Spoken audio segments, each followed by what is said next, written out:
understand the economy, you have to understand human nature. This podcast is powered by Acast. How are you doing there? It is time for the podcast, and we have a very, very special one today because we are celebrating season 3 of FX's The Bear, now streaming exclusively on Disney+. Oh yeah, that's brilliant. I'm looking forward to that. What we're going to do is we're going to dig into the restaurant business. What makes it tick, how this business works, the sort of people in the business, and the extraordinary contribution it makes to our economy. We're also going to talk to somebody who really knows. Ross Lewis, a Michelin star chef. You probably know him from Chapter 1. He's now running Osteria Lucio in Dublin 2. And we're going to talk about exactly that idea, the Michelin star, the dedication required, the culture required to build up something from scratch here in Ireland. But also these lessons go for all over the world. And we're going to ask him if the coveted Michelin star is actually worth the investment, or, like the guy in The Bear, if running a sandwich shop is possibly a better entrepreneurial venture. Now, John, you've seen The Bear because you are the TV man. You are the TV man in this relationship. Yeah, I have seen it. Well, in actual fact, I'm a bit late to the game here. I've heard loads of people talking about it.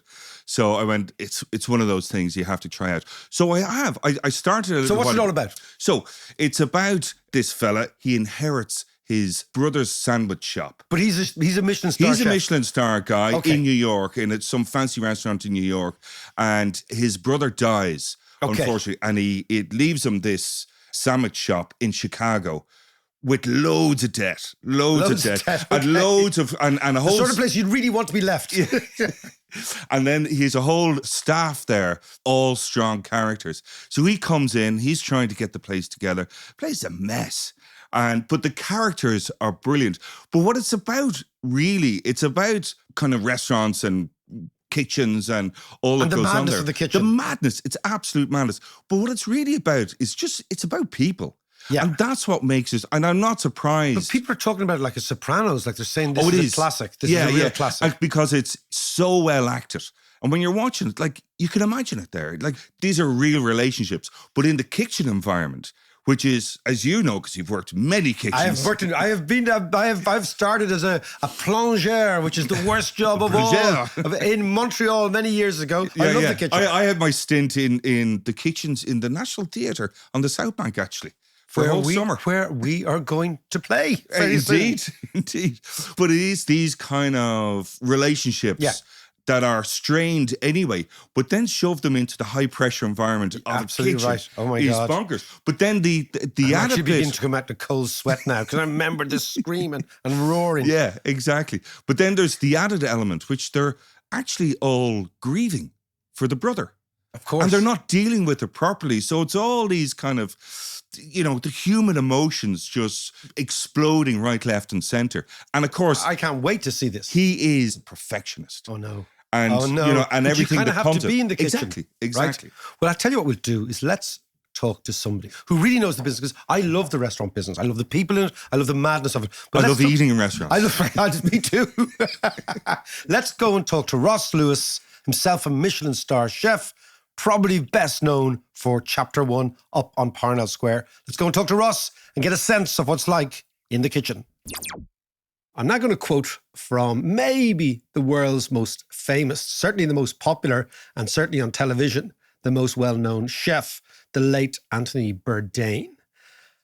He's talking about kitchens here. I love the sheer weirdness of the kitchen life. The dreamers, the crackpots, the refugees, the sociopaths with whom I continue to work. The ever-present smells of roasting bones, searing fish, and simmering liquids. The noise and the clatter. The hiss and the spray, the flames, the smoke and the steam. Ross Lewis, is that a fair assessment? How are you, Ross? First, great to see you. Yeah, great. Yeah, absolutely. Yeah, fantastic. Thanks. Yeah. Ross, you have the Michelin stars. You have many of them. You got your first in 2007 in Chapter 1. You have moved from there. You're now at Osterio Lucio, a place where the last time I was there, I brought Michael Lewis. Do you remember that night? Yes, Of I do indeed, The Big Short there, and he Big loved Short, it. yeah. But Ross, what I want to do is I want to talk to you about kitchens. I want to talk to you about the backdrop of the industry. I want to talk about the economics of the industry. But let's just focus on the kitchen, right? This has been your life for many decades. Bourdain paints a picture. I loved working in kitchens. I thought they were kind of scary places. But does Bourdain capture some of the essence of what's going on there? Yeah, I mean, he writes incredibly descriptively about the institution of the kitchen. It is a place where there's elements of dysfunctionality and people gather. It's a funny thing, actually, because I started cooking in 1986 in London. And throughout my career, I've worked with brilliant people, half mad people. It helps to be half mad, but it helps even more if you're fully mad, I guess. And I have had the pleasure of working with some of the most interesting people from all over the world, all walks of life, some economic migrants, immigrants, some fleeing war, some spat out by the system, the schooling system, people with dyslexia, ADHD, undiagnosed, told they were stupid. And they walked the streets, very lonely place, and they found refuge in the kitchen. And they found a value, and they found a place where they were accepted for what they were. And that's where people felt comfortable. They felt wrapped in a warm blanket, as Anthony Bourdain says, and he so eloquently describes it. And it's actually quite emotional for me talking about it. But I think what Anthony Bourdain is describing is you also become institutionalized by it because you spend all your time working, and there's very little left for outside pursuits.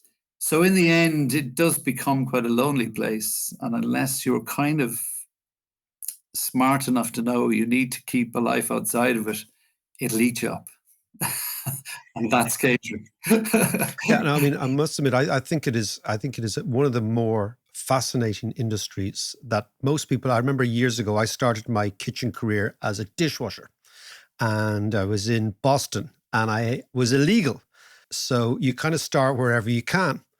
And I remember I'd never met anybody from Nicaragua. And it was the mid-1980s, and the Contra guerrilla war was going on in Latin America, in Nicaragua. And it was myself and two Nicaraguan lads, and we were bonded by soccer, football, because they couldn't speak English, I couldn't speak Spanish, but we knew that we had something in common that the Americans didn't know. And then I graduated, and over the course of the 4 or 5 months I was working in the kitchen, I graduated out onto the floor as, first of all a busboy and then a waiter. But that extraordinary sense of this unbelievably fragile and yet very, very stable ecosystem that was kind of held together by energy, by pure human energy, and I must say, from the chef, extraordinary leadership, kind of controlling this extraordinary process of getting people's food on time in a perfectly consistent manner over thousands of tables. It was an extraordinary thing. Yeah, I mean, well, firstly, I'd like to say probably that restaurant was playing to its strengths, and they knew that they couldn't have somebody as good looking as you wasted us in the kitchen court. Oh, Jesus, Ross, come on. Having said that, the kitchen and the restaurant energy is an exchange of energy, actually, is what it is at its base level. And of course, you have people who direct, and you've got talent, and you've got creativity, and you've got, what other industry where you have like this kind of freestyle creativity, but it has to be wrapped up in a huge amount of discipline and structure. Yeah. So they're really competing with one another. One is kind of wants to go out of control, but the other one is trying to control the machine. And the problem is that even though you have lots of elements involved, at its base, it's an exchange of energy. And that's what attracts people to catering. But subsequently, actually, it's what wears people out in the end. Yeah, Because I saw you the have to burnouts have- too. Yeah, you have to have an unswerving kind of loyalty to sort of getting better all the time, giving the customer an honest exchange, a warm welcome, and everything that involves. So, for instance, you could have, say, a restaurant like Chapter One, where you would have like up to 45 staff, and many, many different centers outside of the kitchen and both inside of the kitchen. But the people that control kitchens at the top level are very highly skilled people. And you have to develop a knack of being able to do 5 or 7 things at any one time. And, it's a very funny thing, actually, because what I found out about myself during COVID was that, I've obviously become institutionalized in terms of I've spent 29 years in the kitchen in Chapter One, 15 of which I had a Michelin star, and I was there morning, noon, and night. So I would consider myself within my own business. You walk in the eye of the storm every day, and everyone needs you. And you become a very highly productive person because you need to be. And you're not just doing the food and you're overseeing, the detail of the food, but you're also running a business and you're running finance, HR, PR, and all the rest of it, and all the other problem solving. But what I found during COVID is that, like, I become incredibly unproductive because I would sit there. My wife would say, "Would you cut the lawn today?" And 6 hours later, she said, "Oh, so you cut the lawn?" And I was like, "Gee, oh my God, what is this? Like, what's happening?" I mean, and I just figured out it's because every morning I walk into my kitchen at 8 o'clock and I got on the carousel.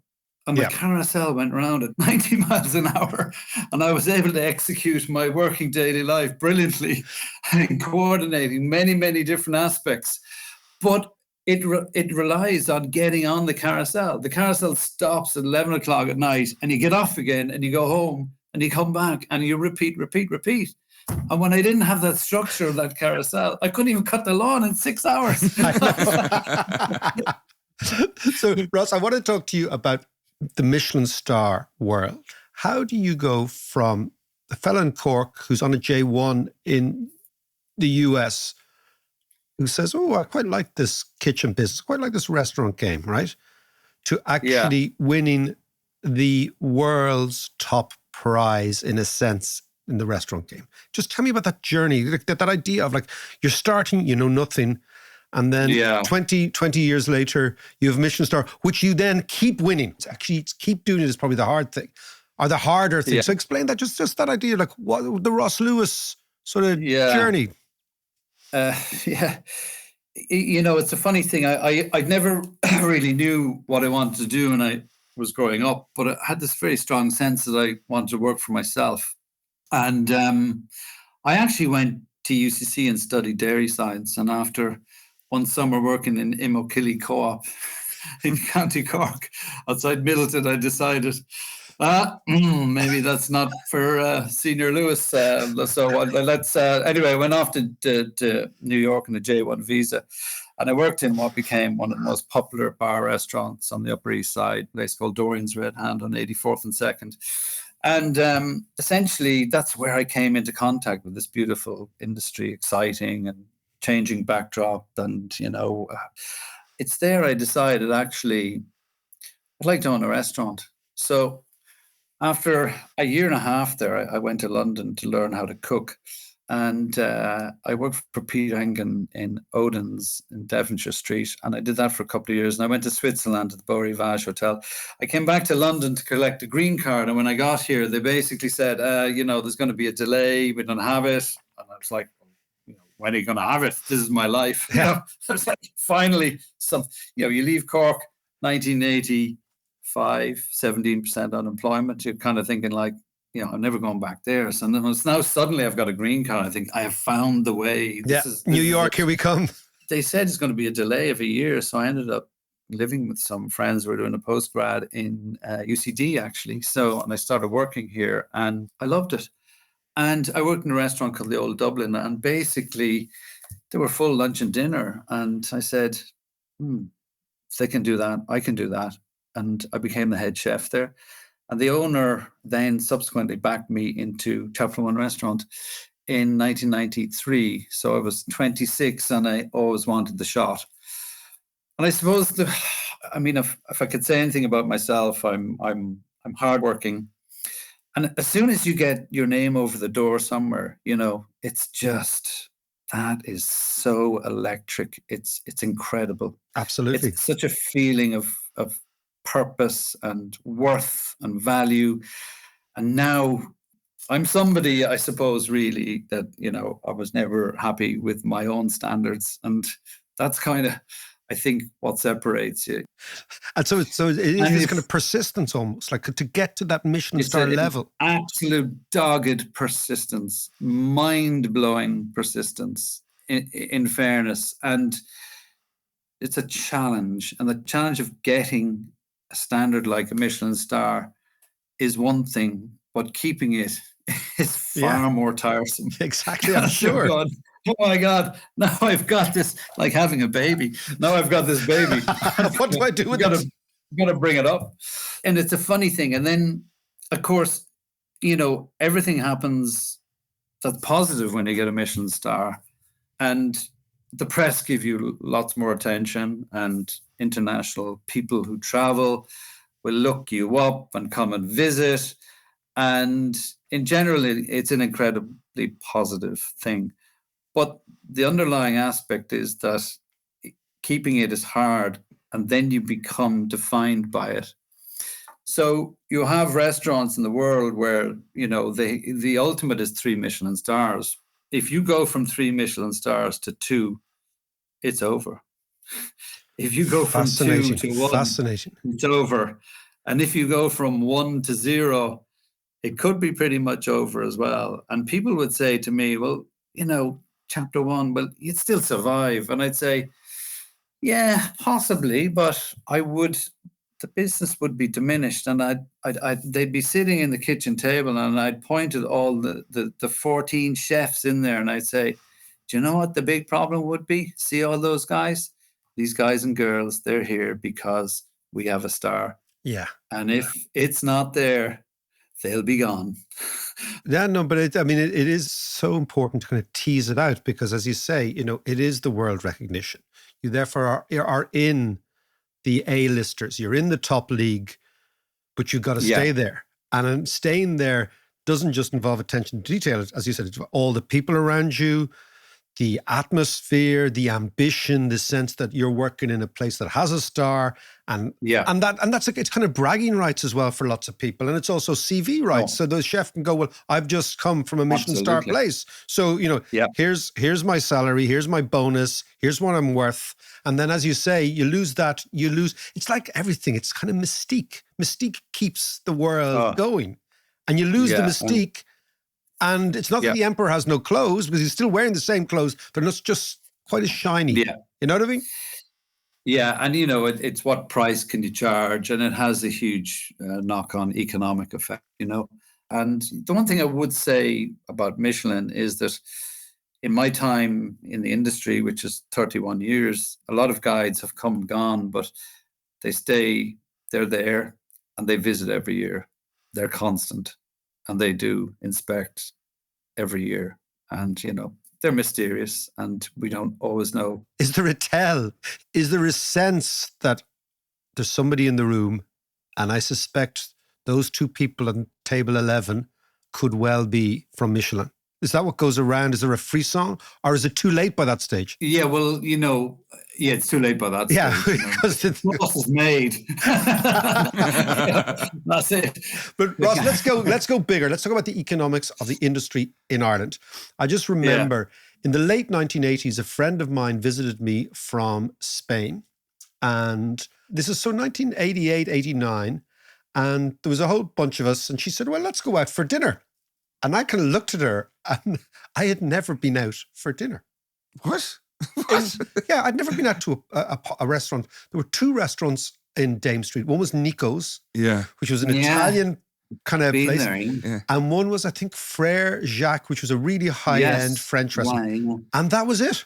That was it in Dublin. We couldn't.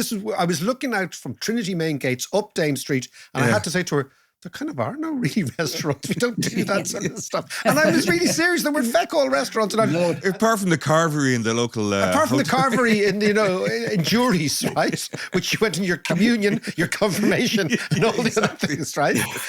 Blake's and Stillorgan. Yeah, but I mean, there were very few restaurants. Now, of course, this is an eating city. The country's whole culinary experience, ambition has changed profoundly.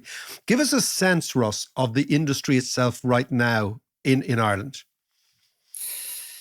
Yeah, well, firstly to say, in years gone by, and when it came to Dublin first, there was a raft of restaurants that were considered sort of, fine dining-ish. And then there was fast food, and there was very little in the middle. Yeah. So obviously what happened, I think around 2002, 2003, this middle market emerged. And Ross, let's not just do Dublin, because all around the country, things have done. Your own neck of the woods in Cork has changed. The whole culinary tradition all down the West Coast. Everywhere, the quality of food, the industry, the amount of innovation, the extraordinary creativity, we can see it everywhere. Not just in actually restaurants, but also the production of food has changed completely in this country. Yeah, well, and also, the attitude to food. I mean, one of the big changes is the consumers become a lot more educated, of course.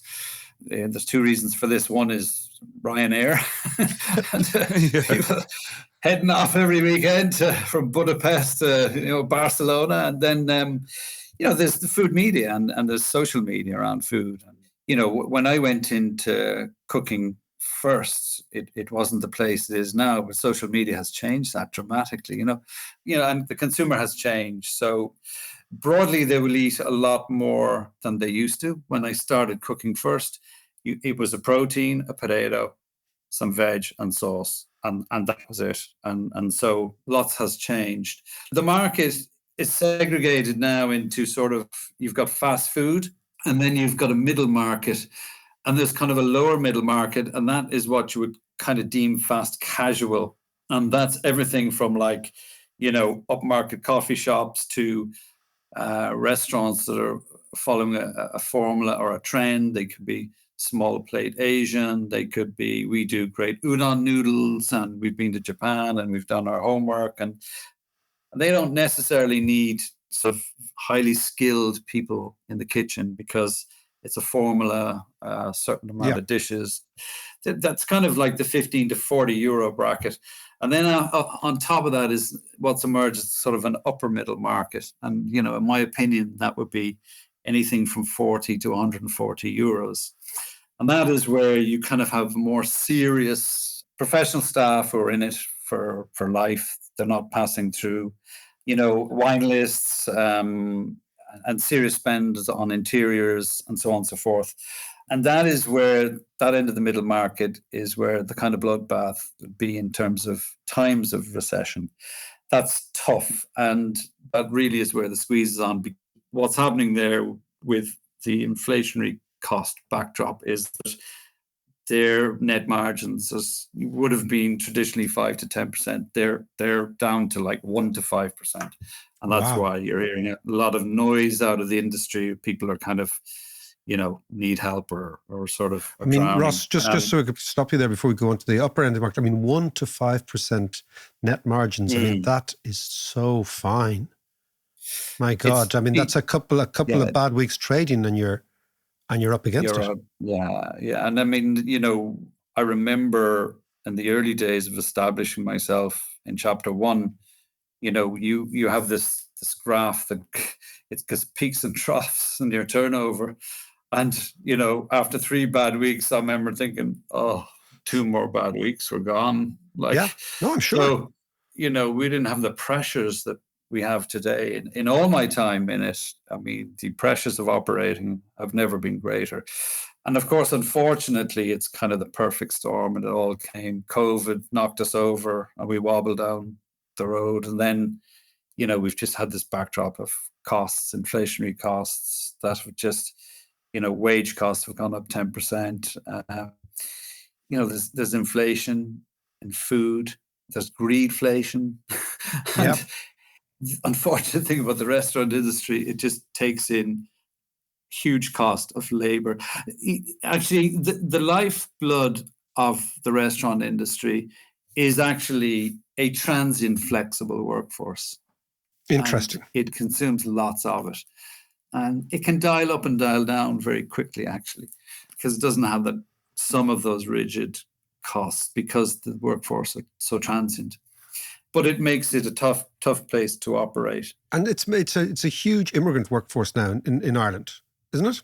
Yeah, there is. And without them, the industry in Ireland would be in serious trouble because, in some ways, we're seeing less and less Irish people going into the industry. So not only, have labor costs gone up, that supply and demand thing is totally out of whack.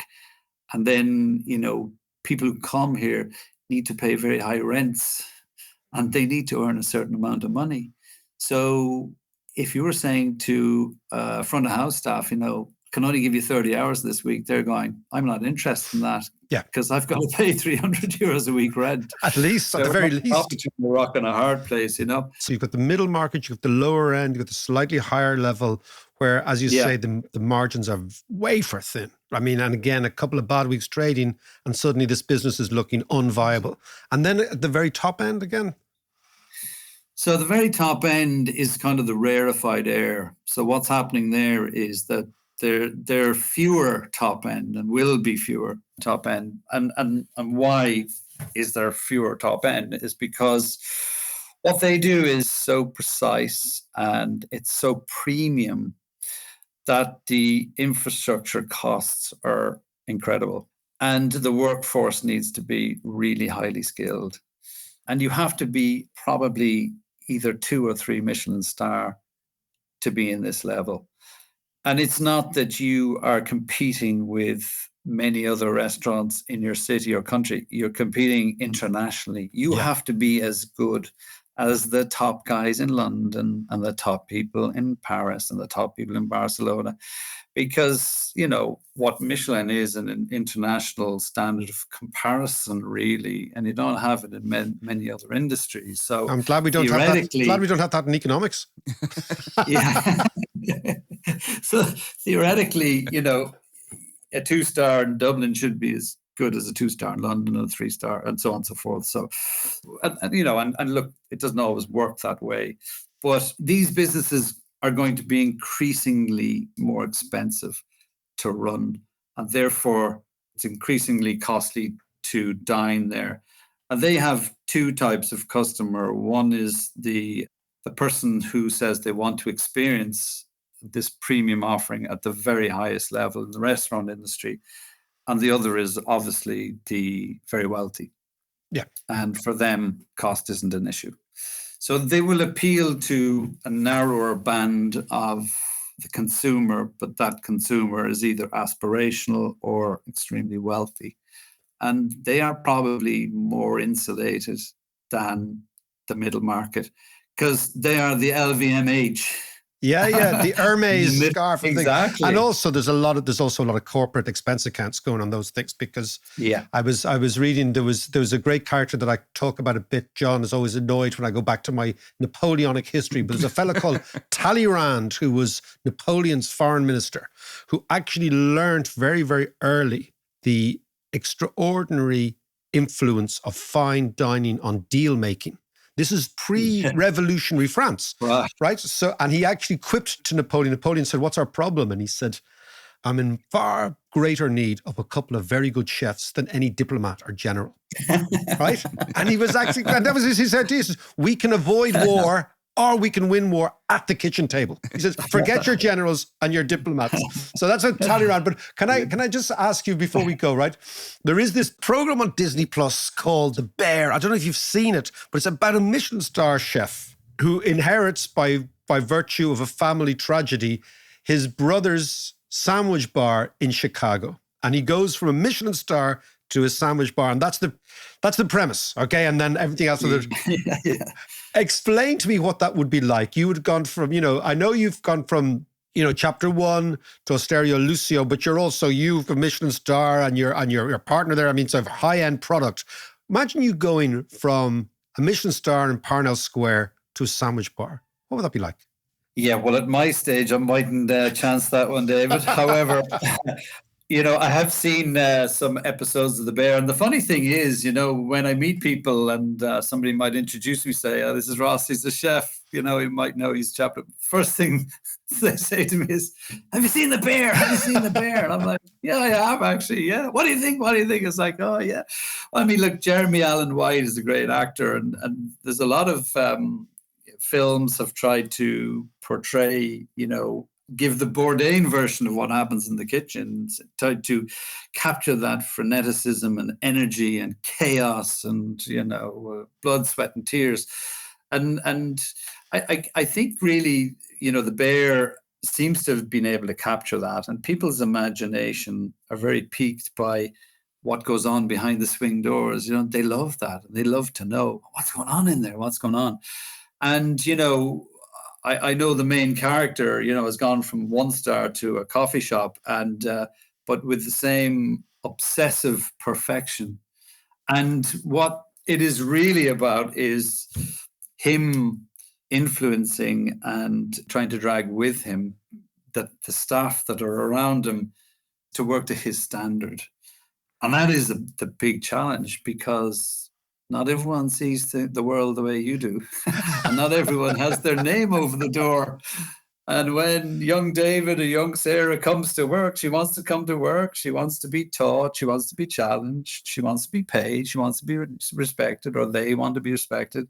And, sometimes where you have this is somebody whose standard is so far above the others, is trying to bring those people with them. That's where the fireworks are, I guess. So, yeah. On that lovely and diplomatic image. Ross, listen, wonderful to chat to you. Thanks so much for that. Thanks, David. A pleasure. Really appreciate you having me on. I love the way he was saying that Ryanair changed Dublin taste, but everyone kind of experiencing food Go to from Portugal abroad. and Spain and whatever, yeah. But I'm really looking forward to season 3 of The Bear. I'm catching up as fast as I can, so I'm ready for that. Like, I'm just not surprised it has won loads of Emmys and loads of other really awards. good. It's just one of those things. You're absorbed in it. Okay, well, listen, I'll tell you what we're going to do, John. I was just thinking there, as Ross was talking, it'd be quite interesting to do, maybe at a later stage in the summer or beginning in September, a look at what actually is going on in terms of inflation, in terms of legislation, in terms of the reality of running small businesses. Because you hear all the time that basically all these small businesses have been hit by a massive increase in costs. The biggest one being, of course, labour. As wages go up, their costs go up, and they're hitting a consumer that has actually been reasonably heavily taxed And anyway. saying the margins are getting tighter and tighter. So we'll have a look at the restaurant business from a different angle, maybe later on. But for now, it's time for you to get back to the telly. Absolutely. Well, looking forward to season 3 of FX's The Bear, now streaming exclusively on Disney+. Perfect. Chat to you later.